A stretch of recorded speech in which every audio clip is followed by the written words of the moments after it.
Jahlani Brooks hadn't planned to return to Kemet Street. The letter from his estranged mother, written in jagged, almost frantic script, left no room for hesitation. They remember, don't look away. When he arrived, the street felt wrong.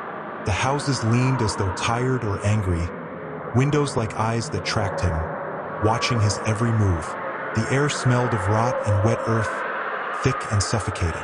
Kemet Street had always carried a history, but now it seemed alive, conscious, waiting. Inside his mother's old home, silence was a predator. Shadows pooled in corners, stretching unnaturally. At first, Jahlani thought it was fatigue, but then he heard it. Whispers, soft yet insistent, echoing in the very walls. Jahlani, you left us. You forgot. Mirrors reflected more than his own face. For a brief moment, he saw someone else, someone from the past, staring back at him. Eyes hollow, skin pale, mouth moving without sound. A chill clawed at his chest. He blinked. It was gone. The night bled into hallucinations. Whispers became voices, voices became visions. Chains rattling, cries muffled by centuries of oppression. Figures twisting in impossible ways, suspended in air, screaming silently. His mind refused to separate reality from nightmare. The next day, Jahlani searched the attic. A chest, locked for decades, creaked open with a force he didn't apply. Inside were relics, rusted shackles, burned papers, fragments of old journals. He pulled one journal free. The handwriting was frantic, almost alive. The words moved on the page. They whispered secrets.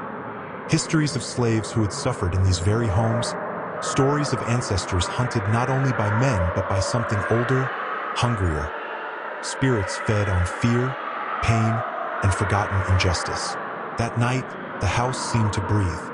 Floorboards creaked in rhythm with a pulse he could feel in his chest.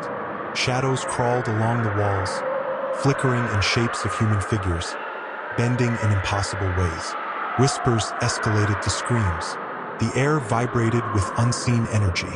You cannot leave. You must remember. By the third night, the street itself betrayed him. Doors shifted positions. Rooms repeated endlessly. Hallways twisted back on themselves like the house was a labyrinth designed to trap his mind. He saw himself in mirrors again, older, broken, scarred. Not physically, but in ways his mind could feel. He realized the shadows were not only outside of him, they were inside. Memories he had buried, truths he had avoided, shame and guilt, all materialized as living, breathing specters. The house fed on his fear and grew stronger with every heartbeat. In the attic, one vision became clear. A figure of his great-great-grandparent, chained, screaming, a shadow emerging from the walls to drag them into darkness. Jahlani's chest tightened. The visions began to overlap reality. Screams from the past mixed with the present. He could no longer tell where one ended and the other began.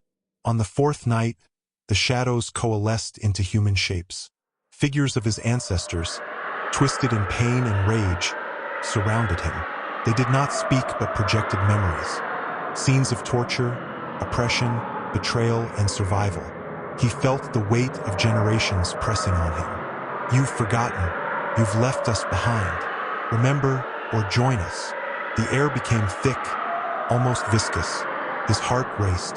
Jahlani screamed until his throat burned, but the sound was swallowed by the house. The shadows stretched toward him, their forms fluid, clawing at his mind. He realized that surviving Kemet Street required more than physical escape. It demanded acknowledgement, remembrance, and confrontation. Every lie he had told himself, every avoidance of his family's painful history, had fueled this darkness. Desperate, Jahlani performed a ritual his ancestors had left behind in the journals. He lit candles, spoke the names of those lost, recited the histories that had been buried, and bared his soul in confession and remembrance. The shadows paused, watching him. As he spoke, the whispers shifted. We see you. You remember. You carry us. By dawn, the street was quiet. The houses leaned normally. The air smelled of rain and damp earth instead of decay. But Jahlani knew better. He had survived, but the shadows had not left him. They had embedded themselves in his mind. He would carry their stories, their pain, their warnings, for the rest of his life. Kemet Street had claimed him, not as a victim, but as a keeper. And somewhere deep in the house, the whispers lingered. "We are never gone." Jahlani Brooks hadn't slept in days. Even when his eyes closed, the whispers never stopped. They lived in his walls, his heartbeat, and the soft creak of the floorboards that echoed like breathing. Kemet Street was quiet now, but it was the kind of quiet that came after a scream, the kind that hummed with things left unfinished. He thought the ritual had freed them. He thought remembering would bring peace. But memory was not release. Memory was a door. That night, the rain began again. Slow, rhythmic, almost ceremonial. The candle on his bedside table flickered without a spark. The air shifted, heavy, watching. Then came the whisper. "It's not over. You opened the door." Jahlani sat up, heart pounding. The whisper wasn't distant this time. It was close, right beside his ear. He turned sharply. The room was empty. The flame bent, pointing toward the hall, toward the stairs that descended into the basement his mother had always forbidden. The room where the walls remember. He grabbed the candle and began to descend. Each step groaned like a protest, as if the house itself disapproved. The air thickened, tasting of metal and mold. And then, faintly at first, came the sound of chains dragging along the concrete floor below. When his feet reached the basement, he froze. On the far wall, written in ash and something darker, were words that made his blood run cold. The handwriting was his own. Jahlani stepped closer, trembling. "No," he whispered. "I didn't write that." But the wall pulsed faintly, as if alive. The letters shimmered like embers, glowing red. Then the footsteps began. Soft, slow, deliberate. Shapes emerged from the corners of the basement. The shadows, sentient and crawling, bending into figures that half resembled humans. Faces stretched unnaturally, eyes hollow but full of memory. His ancestors, but twisted by rage, pain, and centuries of silence. The whispers returned, now overlapping, hundreds of voices speaking as one. "You remembered, but you did not listen. You opened the door." The candlelight flickered violently, struggling to stay alive. The house moaned, with splintering as if under pressure. Jahlani stumbled backward, the air too thick to breathe. A scream tore through the dark. Not his, but something ancient and broken. His candle went out. For a moment, he was suspended in complete blackness. Then a faint red light began to seep through the walls. The writing on the wall shifted again, letters smearing and reforming until it read. The floor beneath him vibrated like a heartbeat. From the far wall, a door appeared where there had been none. Wooden, ancient, engraved with writhing symbols that glowed faintly. The whispers became chants now, rhythmic, urgent. "Keeper." He took a step forward, trembling. "What do you want from me?" The answer came from everywhere and nowhere. "We want to be remembered, but not alone." The door cracked open, breathing out a cold wind that smelled of earth and blood.